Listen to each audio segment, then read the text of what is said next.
여러분 안녕하십니까? JTB 뉴스입니다. 진안군이 320억 원을 들여 문예회관 건립을 추진하는 것이 적정하냐는 점을 지적한 적이 있었죠. 이번에는 50억 원을 들여 면사무소 신축을 추진하고 있는데요. 이 면의 인구는 1,400여 명 정도입니다. 보도에 오정현 기자입니다. 진안군 동양면사무소. 80년대 지어진 건물로 바로 옆에는 주민자치센터가 있습니다. 진안군이 면사무소를 신축하기 위해 설계업체 선정에 들어갔습니다. 면사무소와 주민자치센터, 체력 단련실, 강당, 숙직실 등이 들어서게 되는데 예상 공사비는 50억 원입니다. 요새 워낙에 인건비도 많이 오르고 그런 상황이다 보니까 그렇게 많이 잡은 건 아니었어요. 진안군은 건물이 워낙 오래됐고 2005년에 수해를 입어 건물 신축이 불가피하다는 설명입니다. 하지만 주민들은 납득하기 어렵다는 반응입니다. 동양면의 인구는 지난 4월 기준 1,459명으로 50억 원이나 들일 만큼 건물의 쓰임새가 있겠냐는 겁니다. 인구가 없는데 50억 면사무소에서 뭐 하긴 사람이 없는데 다른 걸 해야지. 그 작은 면에다가 50억을 들여가지고. 지난달 신축 공사에 들어간 익산시 모현 동사무소의 공사비는 55억 원으로 모현동 인구는 4만 명이 넘습니다. 인구 규모와 시설 이용률 등을 고려해서 건물 규모의 거품을 빼고 주민들에게 실질적인 도움이 되는 복지 사업에 예산을 투입하는 게 타당합니다. JTB 뉴스 오정현입니다. 군산의 구도심에 공장 부지가 20년 넘게 방치되면서 인근 주민들의 불만을 사고 있는데요. 군산시가 이곳에 전북 국립과학관을 유치하기로 나서면서 관심이 모아지고 있습니다. 김진형 기자입니다. 지난 1997년에 문을 닫은 옛 화학공장 부지입니다. 도심 한가운데 있는 공장 건물은 모두 철거됐고 빈 공터만 남아 있습니다. 주민들은 20년 넘게 방치되면서 지역 발전을 가로막고 우범지대로 전락할 우려마저 있다며 불만을 드러냅니다. 개발이 안 돼서 제일로 스트레스 받죠. 뭐가 빨리빨리 들어서야죠. 저녁만 되면 캄캄해요. 20년 넘게 방치된 공장 부지에 대해 최근 활용 방안이 나오면서 기대가 커지고 있습니다. 군산시는 3만 제곱미터에 이르는 땅에 전북 국립과학관을 건립하기로 하고 건립 예산 400억 원 가운데 280억 원을 지원해 줄 것을 정부에 요청했습니다. 군산시 의회도 공장 부지 확보를 위해 공유재산 관리계획 동의안을 통과시켰습니다. 2022년에 완공되면 근대 문화유산과 연계한 관광 자원으로도 활용될 수 있어 구도심 활성화에 도움이 될 것으로 기대되고 있습니다. 과학관이 지금 도심지에 관광지에 엮여 있는 데가 없어요. 다른 데는 다 외곽에 있기 때문에 그런 부분에 대한 것은 되게 좋게 생각하는데 그동안 옛 화학공장 부지를 놓고 아파트 단지 개발과 미술관, 숙박시설 등 활용 방안에 대해 논의만 무성했습니다. 이번에는 전북 국립과학관 건립이란 활성화 방안이 실질적인 성과를 내놓을지 주목됩니다. JTB 뉴스 김진영입니다. 전주시가 150억 원을 들여 복원한 건산천, 시민들에겐 고통입니다.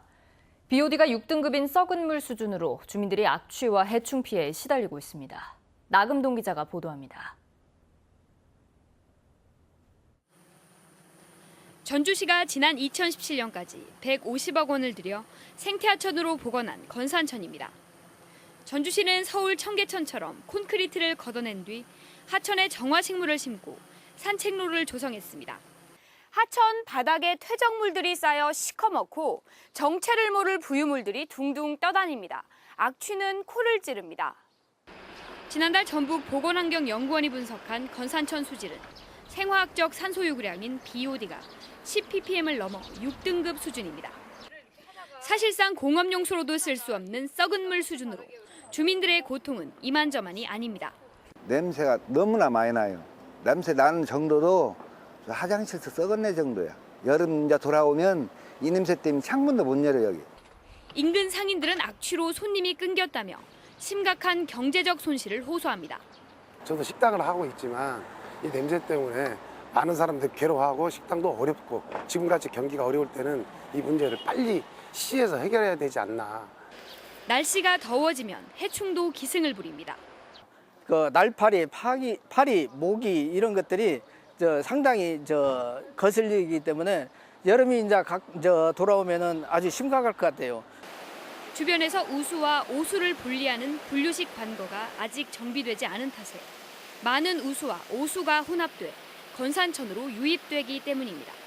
공사 과정에서 어떤 설계 문제가 문제가 있었는지, 이제 생활하수의 어떤 침입 여부라든가 이런 것도 좀 확인해서 꼼꼼히 되새겨 보고 그걸 미리 준비했어야 되지 않겠느냐.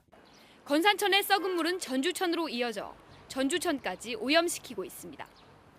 전주시가 준설을 크게 늘리고 건산천과 노송천 주변의 하수관거 정비를 완벽하게 마무리 짓지 못하면 악취와 해충에 시달리는 주민 고통은 반복될 것으로 우려됩니다. JTB 뉴스 나금동입니다. 남원의 주요 명소에 설치된 레이저형 도로 명판이 시민들에게 호응을 얻고 있습니다. 완주군이 100억 원가량의 국비를 확보해 본격적인 하수도 정비 사업에 나섭니다. 주희인 기자입니다.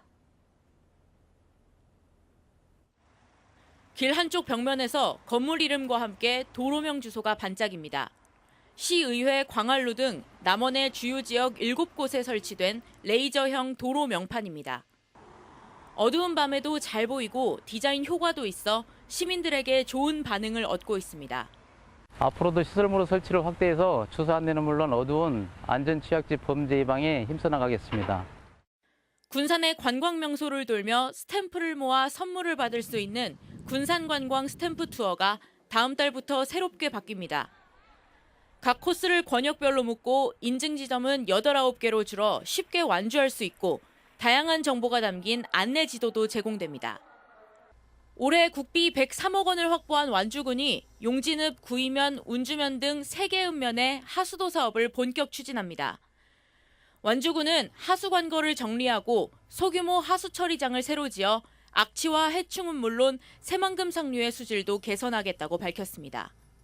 진안군이 군민들의 산림소득 사업을 지원하기 위해 다음 달 28일까지 사업 공모를 실시합니다.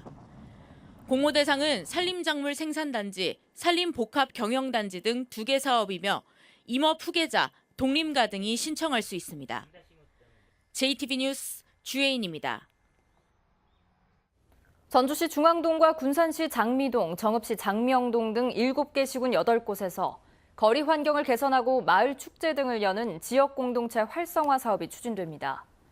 전라북도는 이들 8곳이 국토교통부의 소규모 재생사업 대상지로 선정돼 국가 예산 12억 원을 지원받는다고 밝혔습니다. 앞서 지난해 전북에서는 익산과 완주, 진안 등 6개 시군 9곳이 소규모 재생사업의 대상지로 선정돼 국가 예산 10억 원을 지원받았습니다. 건물의 옥상을 밝은색 페인트로 칠해 건물 내부 온도를 낮추는 쿨루프 사업이 시행됩니다. 전라북도는 여름철 폭염에 대비해 다음 달까지 어린이집과 경로당 등 84곳의 옥상에서 쿨루프 작업을 하기로 했습니다. 전라북도는 건물의 옥상을 밝은색 페인트로 칠하면 건물 내부 온도가 4도에서 5도가량 낮아져 냉방비를 15% 아낄 수 있다고 밝혔습니다. 군산사랑 상품권이 도입된 뒤 가맹점 매출이 평균 16% 늘어난 것으로 나타났습니다. 군산시는 군산사랑 상품권 가맹점 8,412곳을 대상으로 국세청에 신고된 2017년 하반기와 지난해 하반기 매출을 비교한 결과 가맹점당 평균 매출이 16%, 즉 1,700만 원 증가했다고 분석했습니다. 군산시는 고용 위기 지역으로 지정된 군산의 경제 활성화를 위해 지난해 9월부터 군산사랑 상품권을 발행했습니다. 더불어민주당 전북도당이 총선을 앞두고 전라북도와 함께 지역 공약 발굴에 나섭니다. 민주당은 다음 달 중순쯤 3군데 4고 지역위의 위원장이 선임되면 내년 총선을 지휘할 10개 선거구의 위원장이 모두 결정돼 총선에 대비한 인적 구성이 마무리 단계에 접어든다고 밝혔습니다. 민주당은 이에 따라 빠르면 다음 달부터 10명의 지역위원장과 도당 정책기획단 그리고 전라북도와 함께 총선에 대비한 지역 공약 발굴 작업에 착수한다는 계획입니다. 전북혁신도시 이전 기관의 합동 채용 설명회가 모레 전주대학교에서 열립니다. 이번 채용 설명회에는 국민연금공단과 한국전기안전공사, 한국국토정보공사 등 6개 이전기관과 전북은행, 농협은행 등이 참여합니다. 올해 채용 규모는 국민연금공단이 330명, 한국전기안전공사가 208명, 한국국토정보공사가 296명입니다. 이들 기관은 관련법에 따라 이 가운데 21%인 175명 이상을 지역 인재로 채용할 계획입니다. 민주노총 소속 근로자가 아파트 건설 현장 타워 크레인에 올라 조합원 채용을 요구하는 고공 시위를 벌이고 있습니다. 정읍경찰서는 오늘 오전 6시 40분부터 정읍시 신정동의 한 임대아파트 건설 현장에서 민주노총 소속 크레인 업체 직원 1명이 60m 높이 타워 크레인에 올라 농성을 벌이고 있다고 밝혔습니다. 이 직원은 민주노총 소속 크레인 근로자를 우선 고용하라고 요구하고 있는 것으로 알려졌습니다. 현재 대부분 지역에 산발적으로 비가 내리는 가운데 일부 지역은 소강 상태에 접어들었습니다. 비는 오후까지 내리겠고 예상 강수량은 5mm 안팎입니다. 낮 최고 기온은 20도에서 23도로 어제보다 8도가량 크게 떨어지겠습니다. 바람이 강하게 불면서 전북 서해안에는 강풍특보가, 서해 남부 해상에는 풍랑특보가 내려져 있습니다. 내일은 오후부터 차차 맑아지겠고 기온도 평년 수준을 되찾겠습니다.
JTB 뉴스를 마칩니다. 여러분 고맙습니다.